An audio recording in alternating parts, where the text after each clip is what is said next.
Trump से झटका खाने के बाद जेलेंस्की अब यूरोप की शरण में है। यूक्रेन के राष्ट्रपति की जो हसरत व्हाइट हाउस में पूरी नहीं हो पाई, वह रविवार को लंदन के लैंकेस्टर हॉल में पूरी हो गई। ब्रिटेन के पीएम कियर स्टारमर समेत यूरोप के 18 नेताओं ने उन्हें हाथों हाथ लिया। यूक्रेन की सुरक्षा और पीस डील के लिए लंबी लंबी बातें हुई। जेलेंस्की को बताया गया कि भले ही अमेरिका ने उनका साथ छोड़ दिया हो, लेकिन वे उन्हें नहीं छोड़ेंगे, उन्हें हर तरीके की मदद देते रहेंगे। रूस से युद्ध लड़ने के लिए उन्हें जितने हथियार और पैसों की ज़रूरत होगी, उसकी कमी नहीं होने दी जाएगी। ब्रिटेन के पीएम स्टारमर ने मोटे तौर पर 3 बातें कहीं।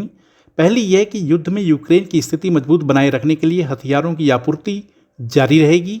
दूसरा, पीस डील चाहे कोई भी हो, उसमें यूक्रेन की जगह होगी और उसकी संप्रभुता का सम्मान होगा।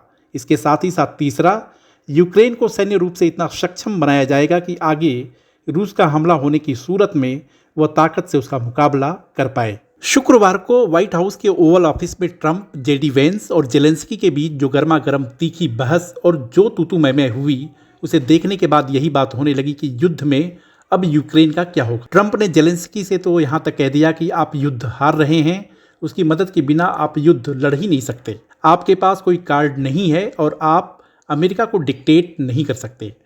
जेलेंस्की की बातों से ट्रंप इतने उखड़ गए कि उन्होंने कहा कि आप तीसरे विश्व युद्ध का न्योता दे रहे हैं। इस बातचीत में इतनी खटास आ गई कि जेलेंस्की और उनके शिष्टमंडल को व्हाइट हाउस से जाने के लिए कह दिया गया। लंच तक नहीं हुआ। खनिज संपदा पर जो डील होनी थी वह भी नहीं हुई। इसके बाद जेलेंस्की को बड़े बेआबरू होकर वहां से निकलना पड़ा। जेलेंस्की वाशिंगटन से निकले तो सीधे ब्रिटेन पहुंच गए। यहाँ स्टारमर पहले से ही बाहें खोलकर उनका इंतजार कर रहे थे।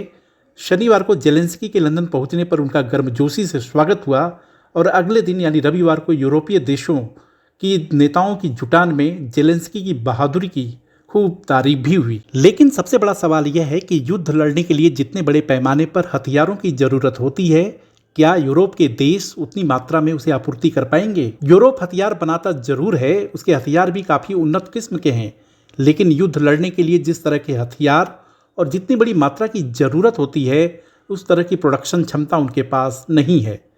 ऐसे में वे लंबे समय तक और कब तक यूक्रेन को हथियारों की आपूर्ति कर पाएंगे? एक्सपर्ट भी इस पर सवाल करते हैं। हथियार और गोला बारूद का उत्पादन करने के लिए बहुत बड़े इकोसिस्टम और इंफ्रास्ट्रक्चर की ज़रूरत होती है।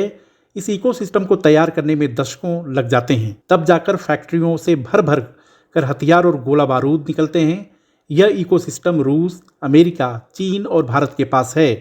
क्योंकि रूस की पहचान एक हथियार निर्माता देश के रूप में है, तो इसमें वह बहुत आगे निकल चुका है। लेकिन सभी पश्चिमी देश मिलकर भी यदि रक्षा उत्पादन बढ़ाना चाहें तो भी वे रूस की तरफ प्रोडक्शन नहीं कर सकते। आप सोचते होंगे कि यूरोप में ब्रिटेन, फ्रांस, जर्मनी, इटली जैसे एक से एक बड़े अमीर देश हैं। यूरोपीय यूनियन में ही 27 देश हैं। नाटो में 30 से 32 देश हैं। अमेरिका यदि यूक्रेन को हथियार और पैसा नहीं देता है तो भी ये देश युद्ध लड़ने के लिए उसे पैसों की मदद कर सकते हैं। बात ये सही है, ये देश पैसा तो दे देंगे, लेकिन सवाल वही है कि हथियार कहाँ से आएगा। अमेरिका हथियार देने से पहले ही मना कर चुका है। चीन से खरीदेंगे नहीं, रूस दुश्मन है, इस युद्ध में भारत तटस्थ है, फिर हथियार कौन देगा? फिर तो हथियार बनाना पड़ेगा। हथियार एक दिन में बन नहीं जाते, इसमें लंबा वक्त लगता है। ऐसे में ट्रक में भरा डॉलर, यूरो या पाउंड रद्दी का एक ढेर होगा। पश्चिमी देशों के पास पैसा है लेकिन हथियार नहीं है।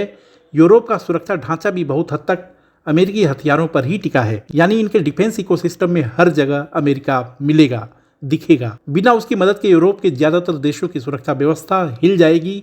ये अपनी सुरक्षा के लिए कहीं न कहीं उसी पर निर्भर हैं।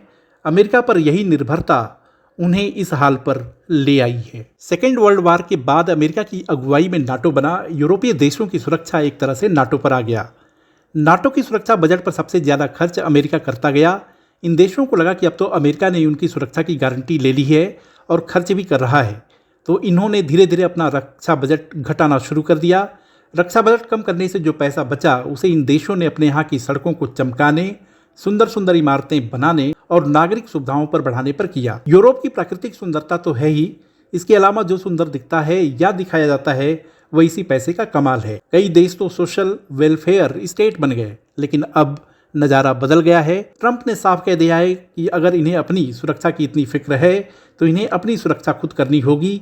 ये अपना रक्षा बजट बढ़ाएं और हथियार खरीदें। ट्रंप के इस रुख के बाद पश्चिमी देश सहम गए हैं।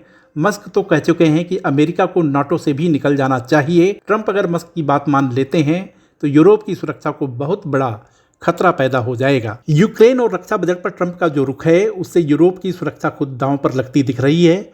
ऐसे में यूरोप जब खुद अपनी सुरक्षा को लेकर डरा रहेगा और उस पर अपना रक्षा बजट बढ़ाने का दबाव होगा तो वो कहाँ तक यूक्रेन की मदद कर पाएगा। वीडियो को लाइक, शेयर और सब्सक्राइब करें और हाँ, कमेंट भी जरूर करें। देखते रहिए इंडिया अड्डा।